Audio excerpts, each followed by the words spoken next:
First advice, slap these hoes silly.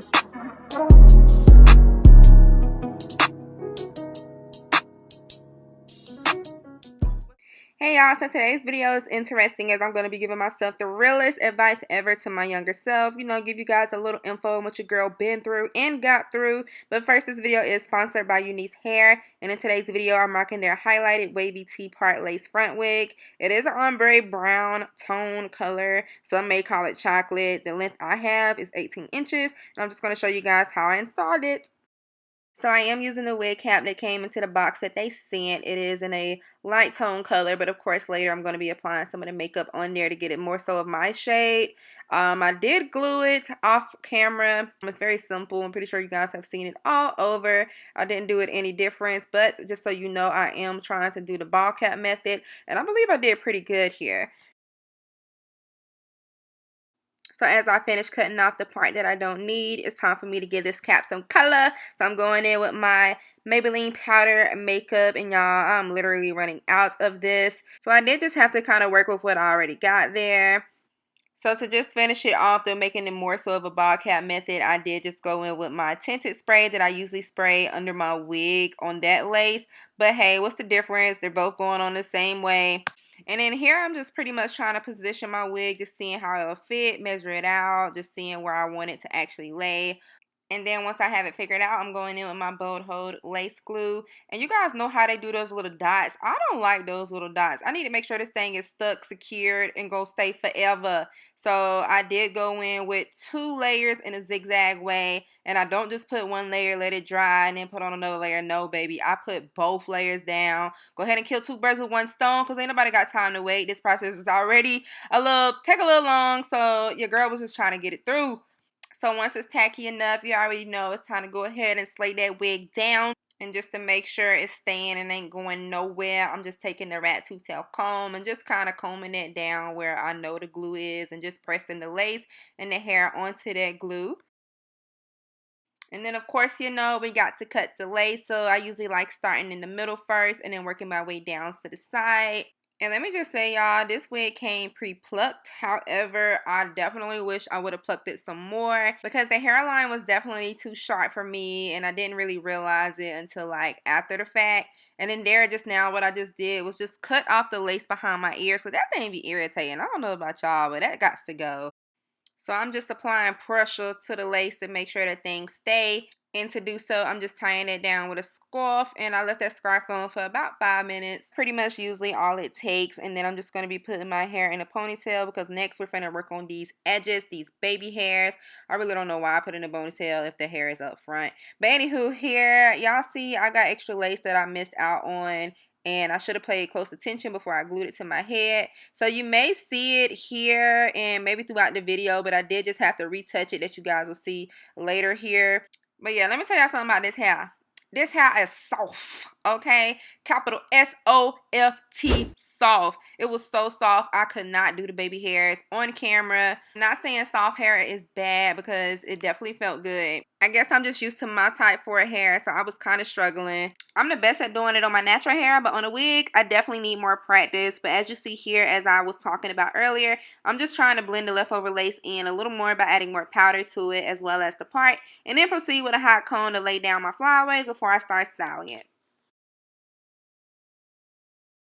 So that was just how I installed the hair, and now I need to style it, because, whoo baby, it is everywhere. So yeah, I do have my hot curls ready, and I have my clips ready, and I'm going to be curling it and just doing pin curls. It's been a minute since I kind of did it, and that always just leaves my hair so fluffy and puffy and beautiful. So while I'm doing that, here is the message to my younger self. First advice, slap these hoes silly. Or in other words, slap these hoes a little earlier. Y'all, growing up, I was bullied. When I say bully, I feel like I should clarify. So basically, they talked behind my back but laughed with me in my face. I think they just wanted to look tough, so they wanted to pick at the girl who they thought was the weakest link. And it was mainly because I was different. Again, if you've been on my channel for a while now, you guys know I had a strict father. I was and am a preacher kid. So of course, we couldn't do everything, couldn't wear everything, couldn't go everywhere. Before my daddy became a pastor, he of course had a pastor too, and our pastor was a white man, and these were just some of the standards of our home church that moved on to our own church, and there are a lot of other same churches who aren't allowed to do these things either. Fun fact, I pierced my own ears at my first hoes at like 15 and hid them as long as I could until I got caught. You couldn't tell me nothing. I went through the clip-on phase, but they weren't cute enough for me. We couldn't have cable satellite because apparently it was the devil's eye. Playing sports only meant missing church and praising your school mascot instead of praising the Lord. And going to the beach for the summer was dead. We only went during the wintertime because people would show their bodies less during the cold. And most of the time, our family trips weren't even family trips. We just traveled the world to go to church conferences. So what's really a family vacation like? Because I don't know, other than amusement parks and aquariums. But yeah, just imagine yourself not being able to do this for 18 years. Wow, right? Exactly. One of the standards for my congregation were that all women were supposed to wear skirts. Nothing else, no pants, no shorts, none of that. And I would always get questions every day, why you wear skirts all the time? Like, now that I look back, I should have questioned them, well, why do you wear pants all the time? And I get that kids, teenagers, or whoever can be curious, but that was a question I got literally every day. And sometimes it would be from the same people, like, bro, I just told you why the other day. And then, of course, they would spread that around and go tell every people, oh, you know why? You know why she said she wear this every day? Because whatever. So yeah, anyway, that basically made me different. I didn't curse like all the other chaps. All of the music they were listening to, I had no clue what they were. So that basically, I guess, somewhat made me like an outsider. And people just felt like they could be mean to me. And 3 things about me, y'all, I always been cool, calm, and collected. I ain't never bothered a soul, never started any fight. But best believe if a fight started, oh, I was finishing it for sure. It's been plenty of occasions where I would let girls talk bad junk about me, and at the time, like, I really wasn't clapping back like I needed to. I just did what I do now and just try to avoid the situation. But I can't say out of me and my 3 siblings, I was definitely the fighter. I was definitely the one getting in trouble the most at school. Low-key, I was probably my parents' baddest one. But I really don't know why girls didn't like me, because I was nothing but goofy back in school. I was probably a little more goofy than what I am now, to be real with you. Now, certain times did come up where I did start getting the little balls and I did start saying whatever back to these hoes. But as far as fighting them on sight, I really wasn't doing it as I would now. And the main reason was because, y'all, my daddy was like another Joe Jackson, the religious way. Like, boy, them whoopings used to hurt, boy. So I used to be so scared to get suspended from school, suspended off the bus. And then as I got a little older in high school, when I would get in trouble and I didn't get whoopings anymore, he turned to plan B, where he would just either take my cell phone or take my car keys, and I wasn't going for that. But all the girls who would pick at me in school, I thought were my friend. Those the same girls that used to always want to come to my house, spend the night. As I'm thinking about it now, they didn't even want to spend the night as friends. They probably wanted to be nosy and peep what my family was really like, just so they can go back and tell the other kids. Most of my black classmates didn't grow into a 2-parent household like I did, so I feel that they probably took that out of jealousy as well, and even the way my house was built itself.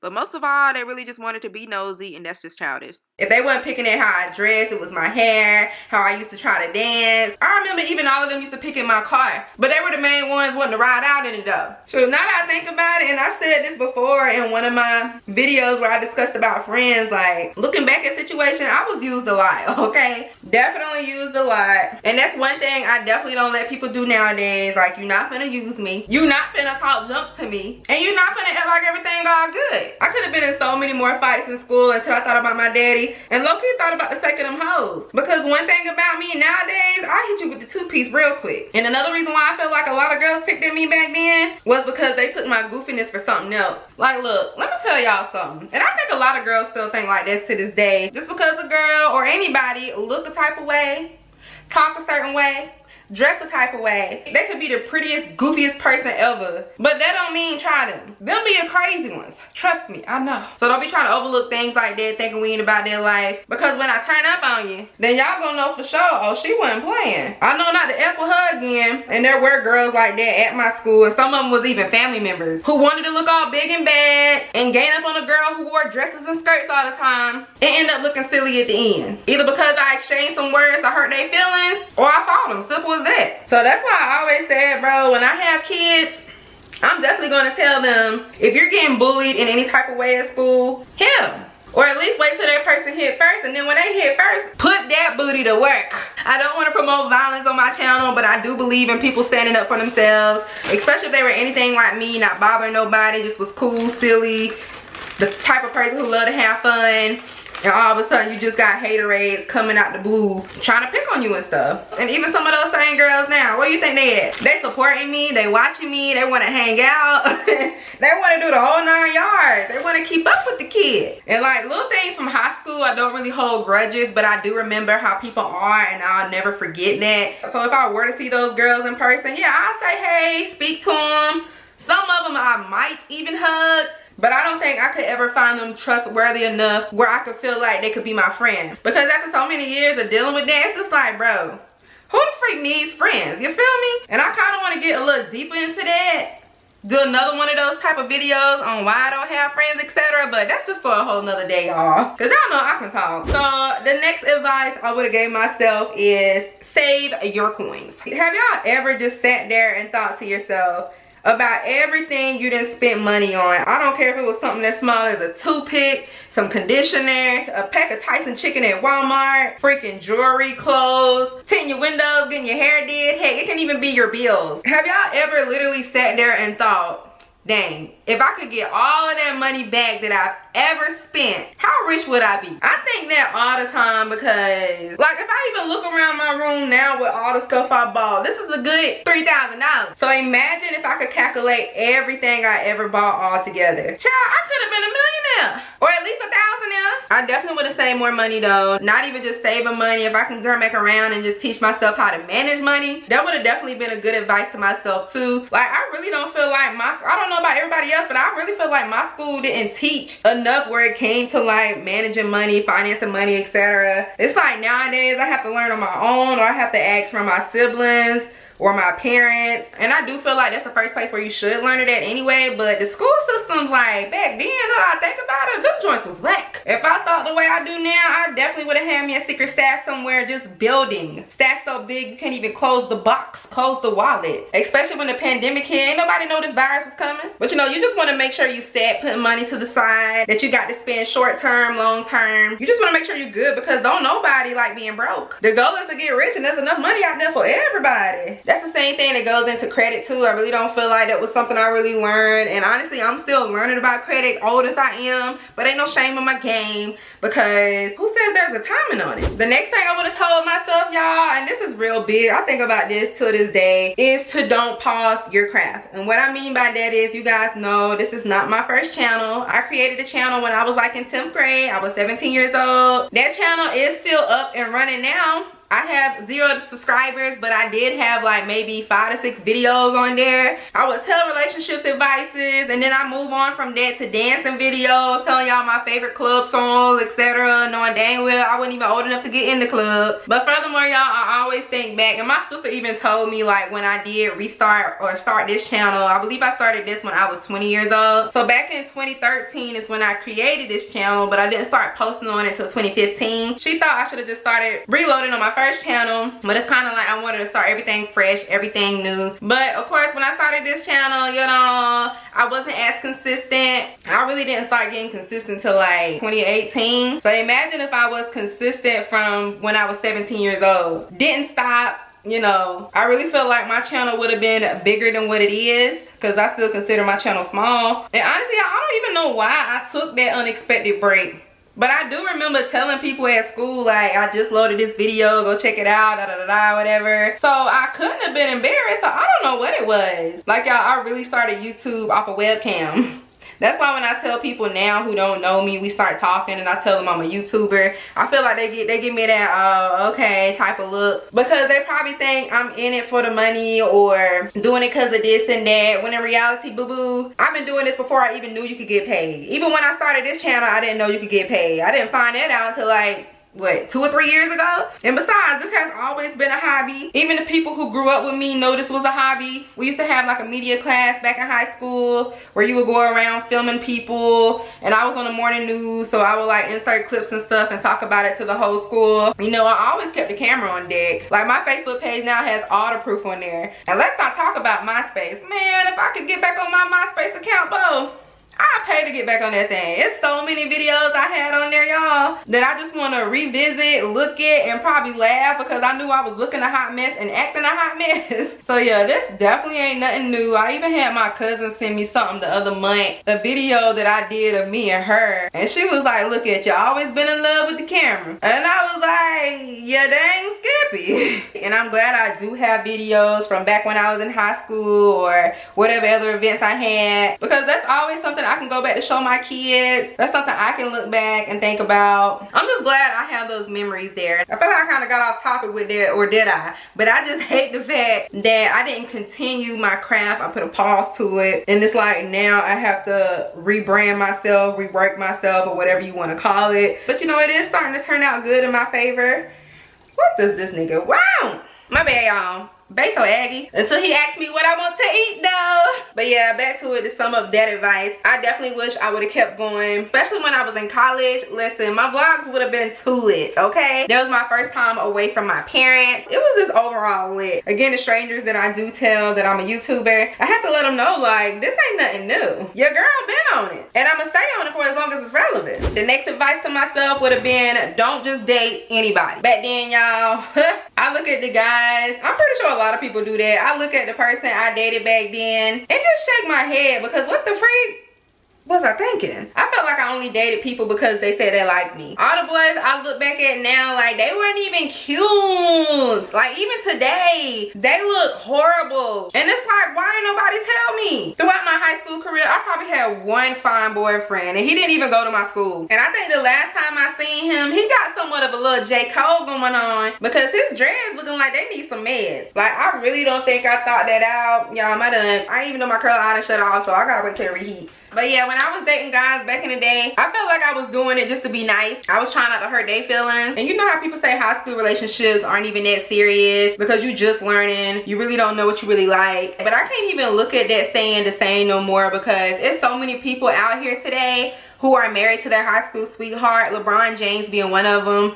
And there are also a few others that I can't even think of right now. The high school sweetheart I had, if I even want to call him that, I'm just going to say that because he was like the last guy I dated while in high school. Like, I could not see myself marrying that dude. Like, don't get me wrong, he's real cool or whatever, but he wasn't even my cup of tea from the jump. That's something I felt like I was peer pressured into, where my so-called friends would try to put me on to people and to be nice and generous towards them, thinking I'm doing them a favor when really I should have been looking out for myself. I went ahead and just started dating the guys, and to be real with you, most of them only last a week, a whole week.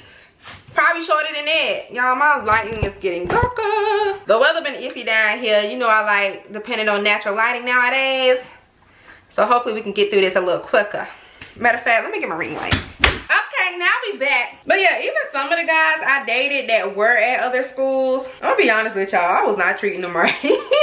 Let me just say, I wasn't the best girlfriend to them. Because for one, I really didn't want them. And like, it was hard for me to know. I didn't know how to break up with people back then. Again, I had this thing where I just couldn't be mean to people unless they're being like totally mean to me. So it's like I would have to say something out the way or tell them something I did for them to break up with me. For them to break up with me first. I know that sounds awful, but like I said, these are advices to my younger self. If I could turn around and do it differently, best believe I would. I've always been that outgoing person, never really outspoken, but now, baby, I will definitely tell somebody how it is, what it is, in a heartbeat. If I ain't feeling you, I ain't feeling you. Sure, I've been telling my boyfriend now I'm not feeling some stuff he doing. And I expect him to tell me the same if it's something I'm doing wrong. So yeah, I would have definitely chose a better dating life back then because I was tripping. And then I feel like dating in high school, like I always felt like, or even knew, like guys, everyone knew I was a virgin.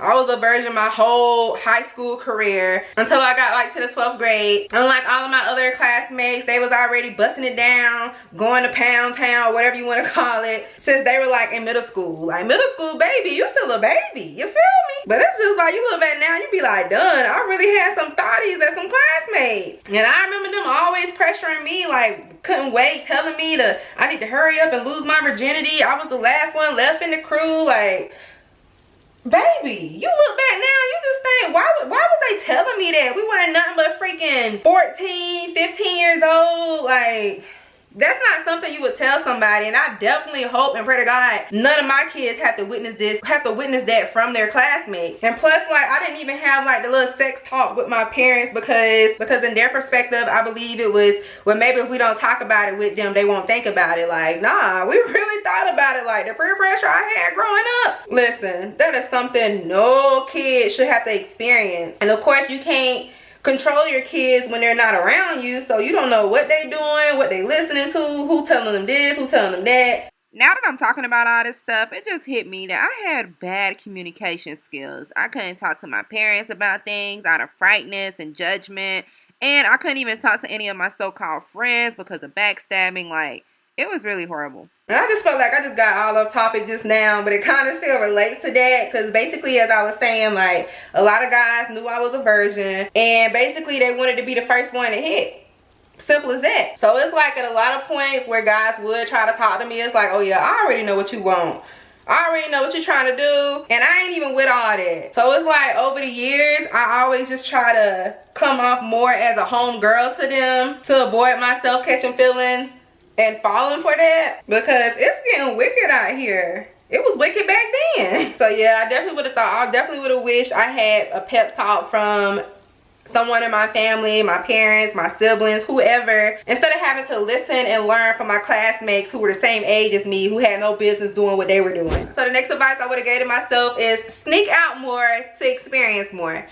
Again, I grew up in a sheltered home. We were so sheltered, y'all. We couldn't even go to certain events that they had at the school. I had to actually sneak to my prom. Like, y'all, we were real life scared of our daddy. Like, I should really, like, I always tell myself I should make like a real lifetime movie about growing up as a preacher kid, because strict ain't even a word. I don't know what other word to use. Like, it's something bigger than strict. So yeah, I do feel like I missed out on a lot of good events that happened at school. I missed out on a lot of basketball games, a lot of football games. I missed out on playing sports. I missed out on a lot, bro. People would come to school the next day talking about how such and such made that dunk last night, or how this happened at the game. Somebody was finna fight, throw hands or whatever like that. And I'm like, done, man. While y'all was out seeing all that, I was in Bible study. And don't get me wrong, like, although my dad was strict, like my mom, I feel like she was more, gave us a little more freedom to what he did. But my dad also became a little more lenient once we got older, to the fact he knew he couldn't control us no more. But like during those stages where he kind of did, you know, I do look back on it now and I do appreciate him for doing that, because he kept us from doing a lot of things we would regret. He might have been strict, but at least he can say none of his kids ever been in jail.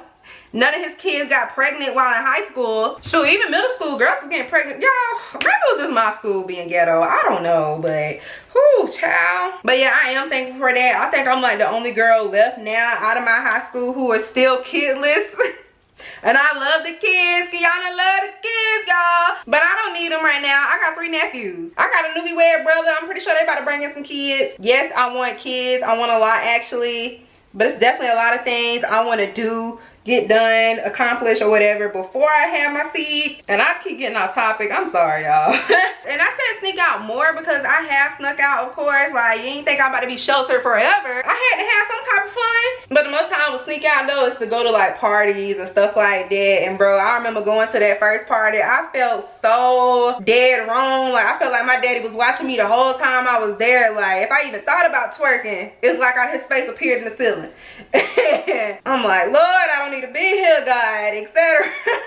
I'll never forget the first time I danced, and it was actually with one of my classmates' brother. Younger brother at that. Like, I didn't even realize it was him till like later on, or the next day people started talking about it. Like, y'all won't believe what Keonna did. Like, it was always, I was always the talk of the show when it came for me to doing something, because they knew, like, Keonna, you're not supposed to be doing that. You know how your daddy rolled? So it's like they couldn't wait for me to slip up, wait for me to do something. But yeah, after I had did that first little twerk on that dude, and it wasn't nothing like how I do today, because the girl got the skills, okay?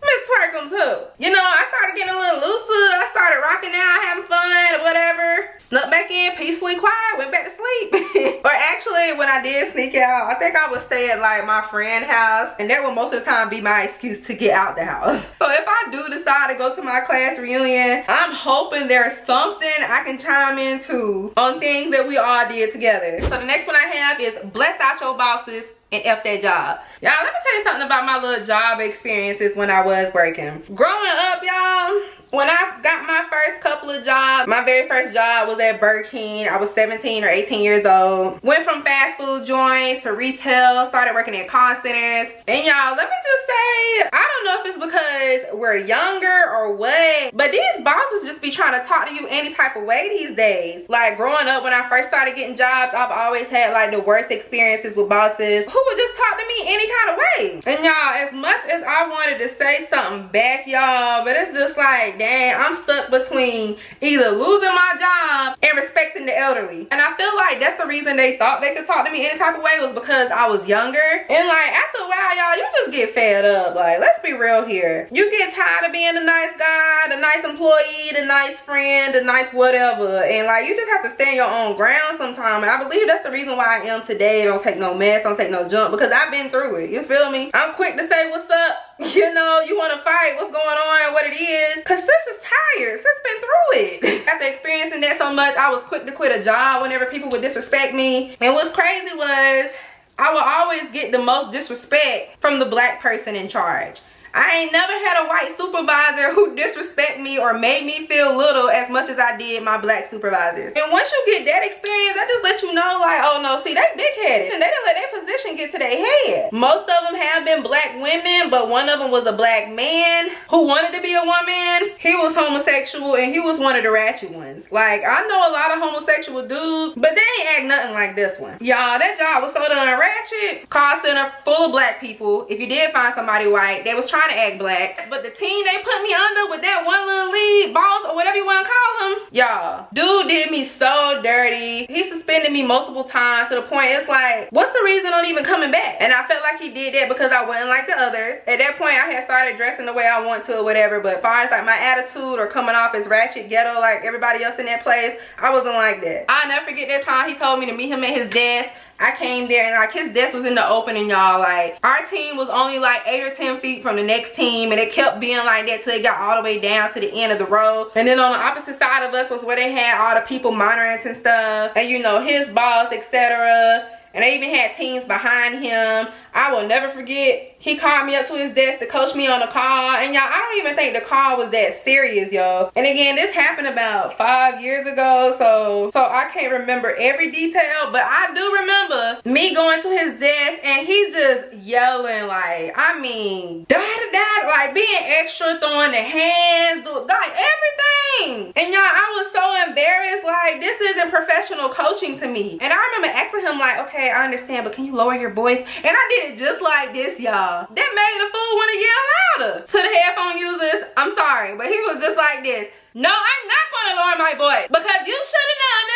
I'm like, bro, like, and the whole time I'm like looking at him, but like looking at other people, seeing if they watching, and you know they were, especially with him being all extra, doing all his hands like this and stuff, and then he was rolling it like, bro, like, yeah, he was one of them types. Like after he started yelling, doing all the extra stuff, he was like, get your things because you're suspended again, and you're gonna get suspended for more days if you don't get out my face. But y'all, I was so embarrassed to the point I like kind of ran to my car like they do it on Friday. I grabbed my stuff, ran to the car.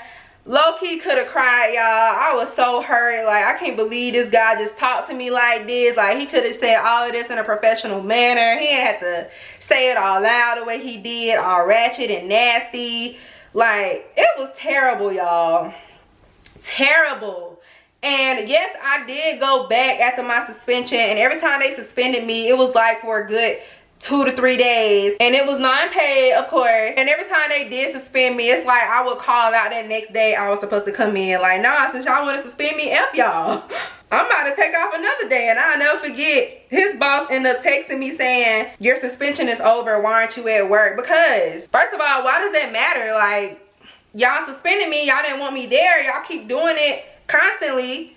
So if y'all want to fire me, just do that. But eventually I end up leaving them. maybe like 3 weeks after all that happened. But let them try that now if I was to work somewhere else, bro. They gonna get blessed out and I'm walking out same time. And I might even be extra and throw stuff off their desk. Like, listen, I knock all this over. Like, I feel like I've really been through the worst with jobs. I think the last couple of black bosses I had, when I peeped that they were black, all I could do was shake my head because it's like I already know where it was gonna go. But out of like the 7 black bosses I've had, I would say maybe only 2 were cool. The other ones, I couldn't care less if they went homeless, the way they treated me. So yeah, definitely would have blessed out my bosses. I'm so grateful and humble that I don't have to work for anybody right now. I mean, you know, if I do want to pick up some extra change, or if I have a big goal I'm trying to achieve or whatever, I'll probably try to find something else to do before I go to a corporate job. There's so many ways out here you can hustle, which leads me to my next advice I would have gave myself. And this is the last one also, is to invest in yourself, both beauty and business. As far as beauty, the way I'm into hygiene now, if I would have started it years ago, I feel like I probably would have been more confident. And I ain't thinking nothing now, don't get me wrong. I wasn't that type of girl they talked about like that, because there has been a few. But when I'm into hygiene, not even just taking care like of my body, but like keeping my hair done on the regular, you know, taking care of my skin, exfoliating, drinking water. I would say eating right, but I don't even do that now, at least not right now. But you know, just the whole 9 yards, just making sure I kept myself together. And as far as me saying invest in the business, I be seeing so many girls nowadays who are younger than me. I'm talking about 17, 18, still in high school, fresh out of high school. I even seen one little girl who was like 13, had her own lip gloss company. Like, I feel like if my mindset was like that back then, like how it is now, I definitely would have started me a business early. And that's what I'm saying. It's like the hustle is so different nowadays. Everybody got a little business, something they doing. It can be something that's simple as freaking Instacart, DoorDash. And I have done those before, and those are like pretty lit. You get a lot of money doing that. Not even just that, I did have a few businesses myself. At one point, I did have my own hair company. I had a hair company for like maybe 2 years, a year and a half, but then I kind of slowed down on that when I started having issues with my hair vendor, and then YouTube was just starting to pop off, and then I just went from selling hair to actually doing hair. Look, your girl was getting it in. But before I did all of that, I did invest in another technique, which was becoming the lash tech. I can still slay your lashes, boo, if you want me to. I used to have a lot of customers back when I was at home in Columbia, South Carolina, and you know, I kind of live on the outskirts of campus, so you know, homecoming was coming up. I got you. They knew who to turn to. Like, your girl was getting it. So I've had businesses, but I just wish I would have started them out earlier, because I probably would have had more motivation. I wouldn't feel like the entrepreneurship life is overpopulated, especially like it is now. But that shouldn't even be a saying, because everybody needs money. I used to have so many other business plans, and still do have some in mind that I kind of want to test out. But right now I'm fine with my business I have now, which is YouTube. My name is my brand. Any YouTuber, content creator, their name is their brand. And there's plenty of room for more growth. And all of that just goes back to my second advice, which is saving more coins. Because if I would have had a business at an early age, oh, most definitely, I would have been saving a ton. Especially considering the fact I ain't had no bills. Listen, sis would have been holding, okay? So those were mainly all of the advices I would have gave my younger self. But since I can't, you know, it's all lesson learned. Still learning to this day on some situations. Like, life itself is just all about learning. I done did all that talking, y'all, and ain't even finished curling my hair. This is one of the main reasons why I do voiceovers when it does come time for me to multitask, because I can't stay focused. I feel like I would have been moving much faster if I wasn't talking and doing this at the same time. But yeah, I'm gonna finish pin curling this. My boyfriend about to come bring me something to eat. So in the meantime, I'm gonna just pin curl all of this, let this sit for a couple minutes, and then I'll be back for takedown.